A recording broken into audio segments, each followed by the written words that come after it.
There has been an awakening. Have you felt it?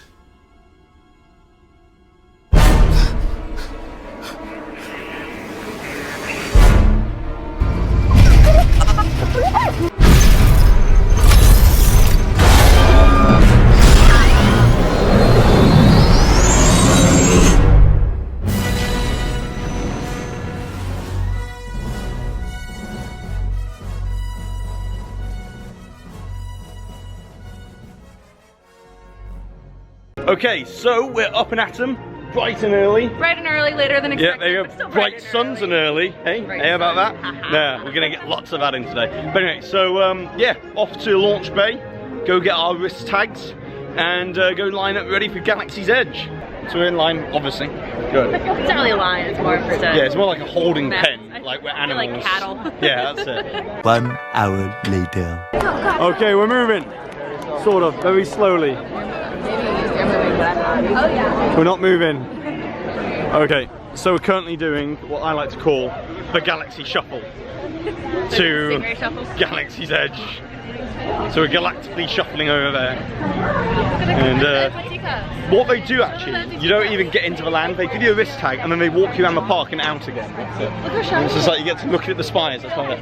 It's not going to rain on Batuu when we get in there. Skies clear up, clear skies, it's like Jakku, it's like Crate.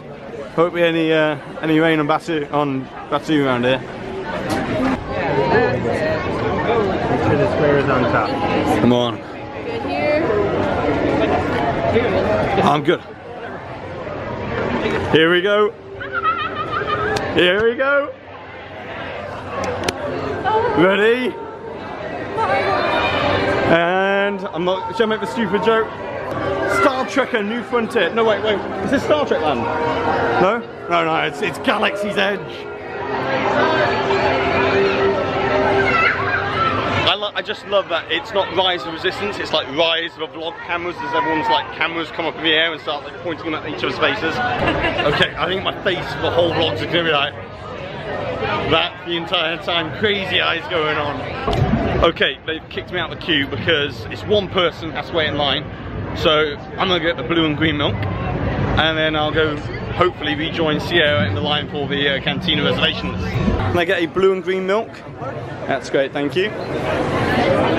Whoa, look at this. So cool. Thank you. Plenty of space milk being served up this morning. Plenty of space cows being milked. Okay, maybe not. By Luke himself. That's a sea sow, actually. That's great. Yeah, sea sow milk and sea sow bantha milk. and a bantha milk. So we're going to try the blue and green milk. I want the blue milk here, and you want the green. So let's give it. Right. I don't know what you say to Wookiees. Okay. Actually, that's really like. That's like. I like it. This is like bubblegum. Yeah. It's like it's like really sweet and sugary. I really like it. That tastes like a really nice slushy. Yeah. It's not milk. Much more citrusy. Yeah. This one's nice. I like this one as well. They both taste like candies that you could get, like confectionery, that kind of thing. It tastes really good. I don't know why people have been having a go. I think people are expecting it to taste like milk. It doesn't taste like milk. No, it's a slushy. I mean, as I said in DSNY Newscast, it was going to be a fruit smoothie, and that's exactly what this is. It's more like a frozen smoothie. Right. It has a creamier like consistency. Like you can taste the creamier elements. Yeah, but it's definitely not milk. It's cold. It's really good. Do you guys in America? I know we have in the UK called Twisters. They're like a ice cream. No. Right, we have Twisters. Anybody in the UK watching this vlog will know what I'm talking about. It tastes like Twisters. That's what it tastes like. It's like an ice pop or an ice lolly, basically. Yeah, it does taste like that. And it tastes like an ice lolly. It's fantastic. We're just looking around the Droid Depot right now. Depot, as I would say, because I'm British. But anyway, I don't know if I'm going to build a droid here, but I probably will do it in like Walt Disney World because we're flying back to Spirit and you know how it is with like checked baggage and stuff. So probably not buy much merchandise here or a lightsaber or anything. I'll do it eventually in Walt Disney World if I'm going to get it. But experiencing all of this, like the theme, like the noises of the land, clicking and banging and stuff like that, just sounds like a proper Droid Depot workshop run by Mubo. You know, it's just amazing. just the scale of this land, it's just amazing compared to Pandora, which it was a 10-acre land or like 11 acres, but it just felt remarkably small. I mean, it would have been great if it was twice the size, but it's also the design of the land as well. Like this, obviously it has nice big open walkways, because in Star Wars they can. Whereas in Pandora, things have a lot more juts, but we're just going to go down here. We're leaving just the marketplace area, Merchants Row. Just gonna go and have a look at Rise of Resistance, obviously the entrance to it. And this is obviously backstage as well. Just on the other side of these trees here, you've got the crashed ship, the destroyer, or crash ship of some sort. And like that's the exit queue for Rise of Resistance. So we'll see if we get a better look at this in a minute. So just round here in a second, you'll get a much better view of this, I think. Let's see. And obviously this is Resistance supply store, just here. And there you go, you can get a bit of a better view of it. Let's see if we can get a better view of it. Obviously that's the exit for Rise of Resistance. And then just over there, you can barely see it across the top of the trees there. But that's the exit for Rise of Resistance. And just on the other side of there, you've got like Poe's X-Wing as well, the orange X-Wing. We might sound really dumb here, but this tree, for anybody who knows that stuff about trees and stuff, like an arborist or something like that, I may have messed up that word there, but is this tree real? Because it looks like something out of Pandora, like the things on the tree itself. It's like the attention to detail everywhere. Even if it is a real tree, like the foliage and the landscaping just fits perfectly with Star Wars Galaxy Edge. And like, this is only like a month after it, so imagine this when it's fully grown in, and how incredible every single aspect of this is going to look. That's Balmuradi just walking down there. We just had an interaction with her. Blue hair. If you see her in Walt Disney World, the Resistance spy, make sure you say hi to her, because she's trying to hide from the First Order, and there might be a bit of a confrontation later on in the evening with them. So that's going to be, we'll get back to the Merchants Row marketplace area, and this is where you've got the creature stall, and you've got obviously some toilets. Like I said about the restrooms back in like 2017, I was talking about how the restrooms are here, and that's where they are, being built to softer side. I was right. I mean, you know, it was fairly common knowledge that, you know, where everything was going to be laid out, but you know, we covered it on DSNY Newscast. And then you've got general knickknacks around here, and then over here we've got, I believe that's the creature store, and then over here I believe that we've got the Toydarian toy shop around here. We've got Katsarka's kettle, and we've got Ronto roasters over here. Here we go, we've got over here. So we've got Toydarian toy shop. And you can tell by the sign of the Toydarian up there. And look at it. It's only small. It doesn't look nearly as big as it did in the B-roll. But every single aspect of this, brilliantly themed. All handmade, or supposedly handmade, on the planet Batuu. Here we got a toy, yeah. We got a Toydarian there. We got cuddly toys of all the galactic heroes. And then we got all these kind of like figurines around here as well. Just things that you can't get anywhere else. Things that you can't find anywhere else. Like you won't find this sort of stuff on any other planet. Maybe a Star Tours on a different planet. Let's go and have a look at the creature stall over here. 2 seconds. And then we've got to be quiet, because we've got a sleeping loft cat here. Be real quiet, we don't want to wake up the sleeping loft cat.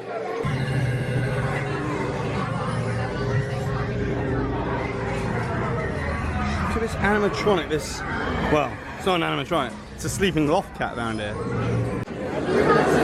But the animatronics and just like this store alone, not a huge amount of space, but like it works for it, because it's meant to be like a marketplace kind of feeling to it. I think it's a wart here. Look at that, like it's breathing.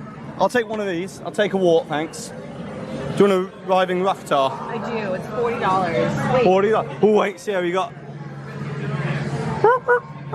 I don't want a moving porg. I want a baby. I want an eatable porg.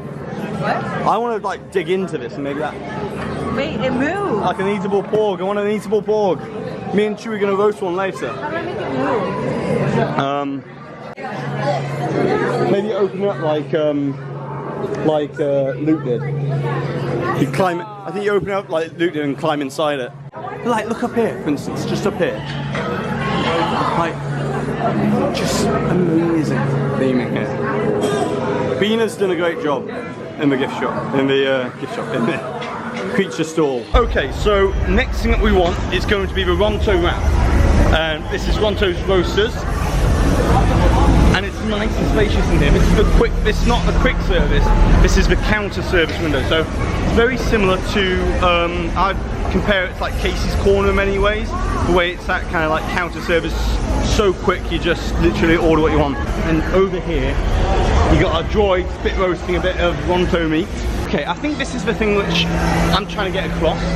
And it's just like the scale of everything. Like, that ceiling doesn't have to be as big as it is. But imagine if we've got, no, we're going to make it a 30-foot tall ceiling. Just because that will make it feel so much more immersive and real. And feel like it's always been here, a real living, breathing planet. Okay, so I just used a galactic toilet. And yeah, even the toilets here, as you can imagine, they're themed. And insert photo right here, right now. There is, obviously I didn't do a photo of a toilet, but just the basin itself, like the Dyson Airblade has been themed as well, and it's like this kind of like trough, kind of like dual-sided basin. So therefore, like, yeah, it just, and there's like noises that go on in there, and the mirror's dirty as well. It's just like every aspect, they've thought of every single aspect of this land. It's just, they thought of everything, really. That character there is Bai Maradi. She's a resistant spy, so if you see her, orange jacket, blue hair, she's running away from the First Order. She's not meant to be here. She's here on like a special mission, so try and help her out. She might get into some sort of confrontation with the First Order a little bit later. We just spot a Chewie.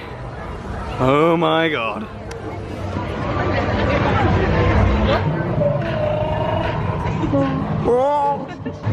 Here we see a Wookiee walking amongst his natural habitat, saying hello to the guests of Black Spire Outpost. Chewie takes selfies with the residents of Batuu.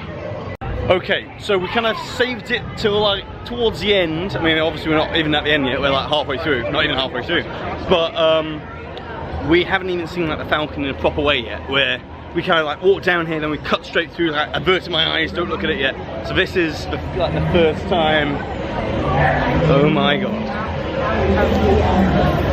Just taking every single detail and just the entrance experience in this area, it's amazing. It's just there. It's just true to life, true to scale. It's right there. And if I'm squinty, it's I'm usually wearing sunglasses. It's very bright out. I mean, it's still very bright despite it being overcast. So I put sunglasses on.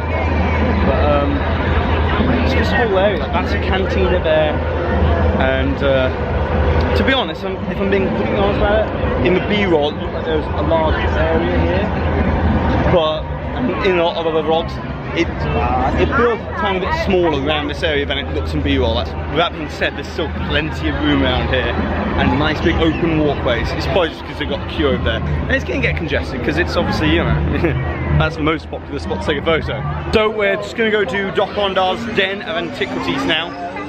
It's just like a really expensive, ultra immersive shop. Just across the way from Ronto Roasters and Docking Bay Food and Cargo. Every single aspect of this is just, and this is going to be a very expensive shop. Just look at that top tier there. Oh, we've got a driving Raftar there, stuffed Raftar, and then we got Doc Ondar. Hey Doc, do you know another Doc? He's like quite small. Yeah, that one. Yeah, the Snow White. Yeah, that's the one. So, first impressions of Doc Ondar. Insert the footage right here, right now. But that animatronic is like next level. Like it can stand up, it can sit down, it can fully turn. Its head moves differently. It's obviously the temperamental authority in there, but just that animatronic was like next level. I'm surprised we didn't see any B-roll of that at Star Wars Celebration in April. I mean, we saw one of Pondo, but that animatronic was amazing, that animatronic, the Ethorian there. Here we go. Cantina time. Let's see who we can meet in here. Maybe Greedo, maybe, you know. We'll do the DJ. Hey, the pilot that they've got on Star Tours now has nothing on you. Okay? We're way better.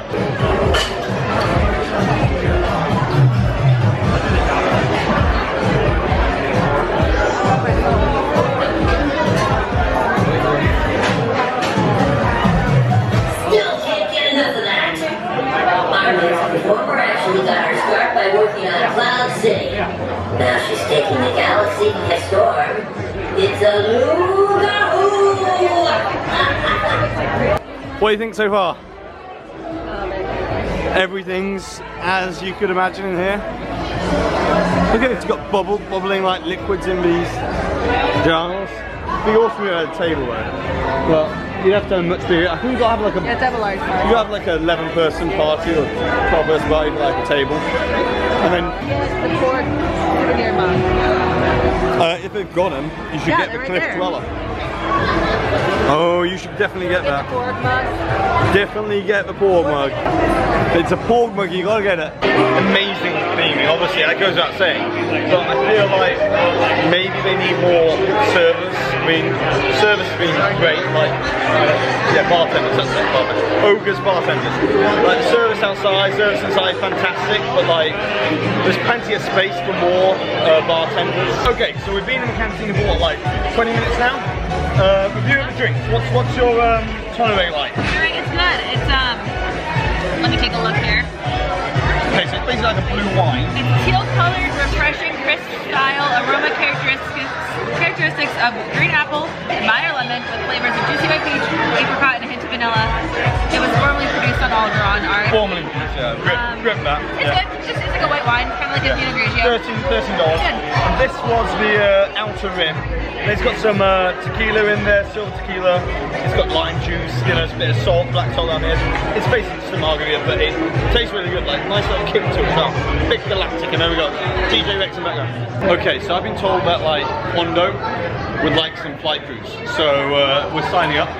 We're gonna go on a pilot, like, I don't know, it's just like a bit of Uncle junk. It's very atmospheric. No, in fact, if I could get back to work, I'd appreciate it. Yeah, if you could get back to work, everyone would appreciate it. Yeah, get back to work. Just wow. Thank you.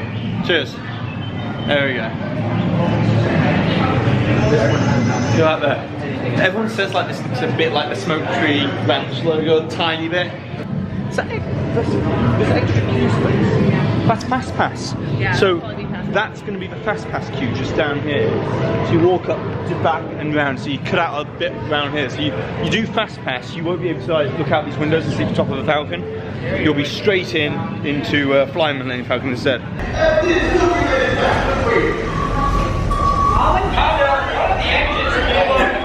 We'll talk later. I have to do everything around him. The Millennium Falcon. Oh no, for some very fast and very profitable expeditions. Chewbacca, my fine furry friend. Yes. As we agree, you let us use the ship. We'll get you the supplies you need. It's a win-win. You help the resistance. I get all the profits. But the first order will never know we were there. Okay, time to go, so bye-bye. We better go before he changes his mind. I don't mind what I am. Here we go. Here we go. Walking onto the Falcon. Oh my god. This is amazing. Every single aspect of it. This is the last one. Chewie's little bed over there. Not little bed, but still. All of it. The Jocko board there. Over there. Every single aspect of this detail is here. It's like, look just down here, it's like the aspects of it. They've added everything, they've thought of every single possible thing. It's locked in, but still, blankets there for Chewie to come up. Yeah, wait for being caught up. Yeah, sure. Yeah, so I can take a photo.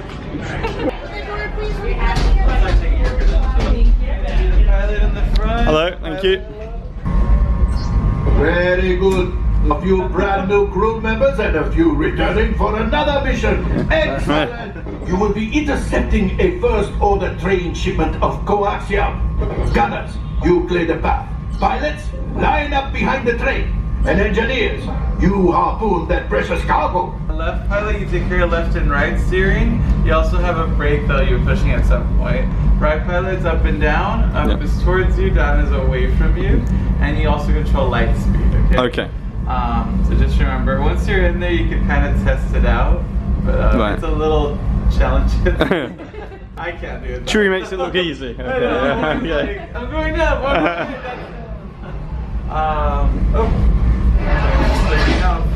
And then gunners, you have automatic and manual. I recommend automatic. Manual if you want to be daring. If you do manual, you do shooting and targeting. And then engineer, you fix everything, you push all the buttons. And you also control the harpoon.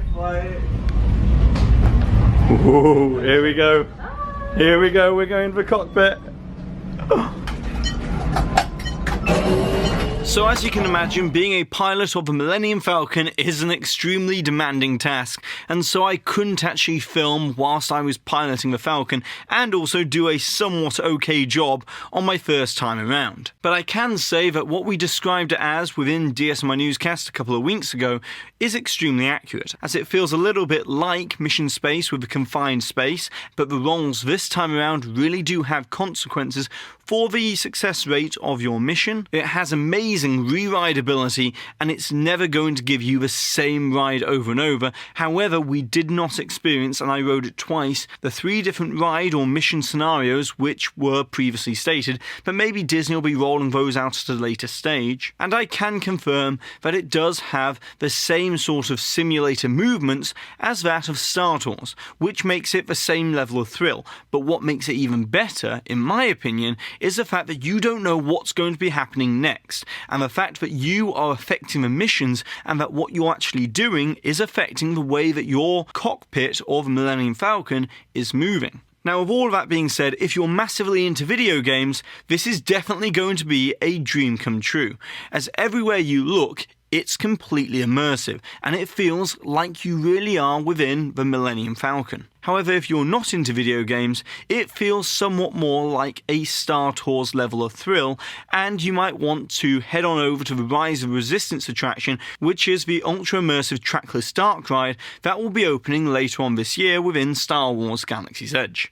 But overall, I preferred this to Flight of Passage at Disney's Animal Kingdom, and the main reason to that is because you're partaking within the actual ride and not just passively watching some footage play out and have the same ride experience every single time. And to me, that is a whole new factor and a whole new element of Disney attractions which is relatively unexplored territory and is extremely exciting for the future of Disney parks. Okay, so we've just got off Millennium Falcon Smugglers Run, and that ride is just, that attraction is just next level.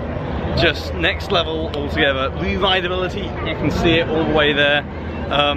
You could just ride it like 10 times over, just to try and increase your score. Different positions would, you know, give you a whole different experience. I had the I had the right pilot, so I could punch it to light speed. Yeah, I messed up. I was not the greatest pilot in the galaxy, let's put it that way. I think I did a better job than DJ Rex on Star Tours, but not amazing, not amazing. I don't think Chewie's going to be very happy with that, but that's an incredible attraction. Can't wait for Rise of Resistance though, but Millennium Falcon, so good. But anyway, so we're going to go do single rider one more time. Well, first time. Yep, single riders. And really, do you think it should be called solo rider? How did you find the actual controls? Like, was it easy to like use with gear stick and stuff? Yes, however, I feel like we didn't communicate very much. We were both the pilots. I was the left and right, he was up and down. Yeah. And we didn't really like talk to each other. Yeah.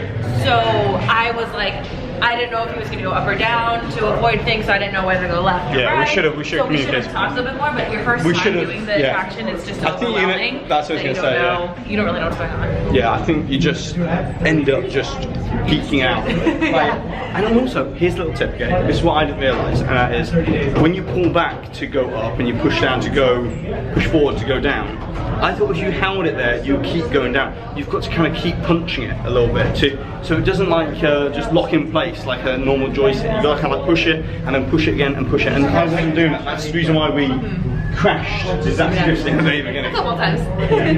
I also messed up. I was too busy like focusing on the screen. I didn't realise the thing was flashing and I didn't punch it in time. Do it. Jack, do it, Jack. Alright, so we've just got a bit of wait for the single rider or solo rider. Review time, second time round. Solo rider. I'm calling it solo rider. We're not Jason Derulo. Jason. I love this Jason Derulo attraction. It's amazing. I love it. It's Jason Derulo's riding solo. It's incredible. No, anyway, this is out of focus. Wait. Ooh, I need to put my sunnies on. Wait, 2 secs. There we go. Back to normal again. There we go. Yep. Anyway, so we both were engineers. Yep.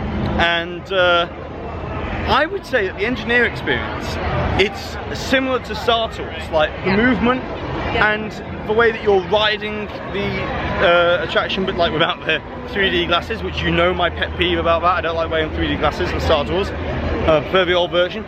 So in many ways, it's like the classic Star Tours, which is great if you're at the very back, and you get so much movement in the cockpit, and it really throws you around. Like, it's hard to stay on top of it, especially if you're trying to vlog at the same time like I did. What was your percentage? 22. Oh wait, as engineer? Yeah. 80? Mine was 75, so you beat me there, well done. Yeah, as usual. But a woman who was sat opposite me, who was also an engineer, she got 100%. She was just concentrating the entire time. Like, I was also vlogging, so obviously I messed up, but anyway. But no, it was, I think it was akin to Star Tours, engineer-wise, but obviously better because obviously you're hitting some buttons and you're interacting. So, it's, our time's up now. We've got to say goodbye to Black Spire Outpost, but it's been... Yeah, Till the Spire. But it's been incredible. I've loved every aspect of it. Just listen to it, just ships above. Yeah. And then we're gonna like just vlog the last little bit, coming on out of the land, so we'll have a transition. We're coming out through the Big Thunder Trail entrance here now. So, I don't know why it's so dark along here. There we go. It almost feels like a portal. Yeah. Like it lends very well, but it almost feels like... But also the turn as well, like the turn and walking. To me, it feels like you're in like Frontierland, and then you go into this cave, and then you find this portal, and this portal brings you to another planet. It'll be interesting to see how it compares to Grand Avenue, because they've got more of a turn, like they've more of a tunnel. I feel like this fits. Wait, I can still hear Star Wars, and you can hear the background music, which I haven't really heard anywhere within the land, except for obviously the cantina. But yeah, now on with the rest of the Disneyland trip. Yep. If you want to see any more of the vlogs, go ahead and check out the Jack Kendall YouTube channel. And you'll see more of my face and shakiness and all that sort of stuff. All that business, me being a colossal moron probably, and being an idiot about things. Anyway, so yeah, go ahead and check that out. But that's been our review of Galaxy's Edge. It's just amazing. Great job. Rate it? A+. It has to be A+. Numerically, 1 to 10. 1 to 10, 10. 11, 12, 13. What would you rate it? I would give it a 9.8. Okay, here comes the criticism. The only thing that would make it better is Rise of the Resistance being open. Oh. Now you made me like a massive moron. No. Okay, yeah, fine, whatever. Yeah, obviously it's incomplete at the moment, but the experience, I'm saying the experience we had today is a 10. The experience we had today. And it's an A+ experience, as it is. And when, I can't believe how great it's going to be when it's got Rise of Resistance. But anyways, guys, end of this video. I'll do an I've been Jack, you've been you, and I'll see you real soon. And also, because it's a Galaxy's Edge video, Till the Spire.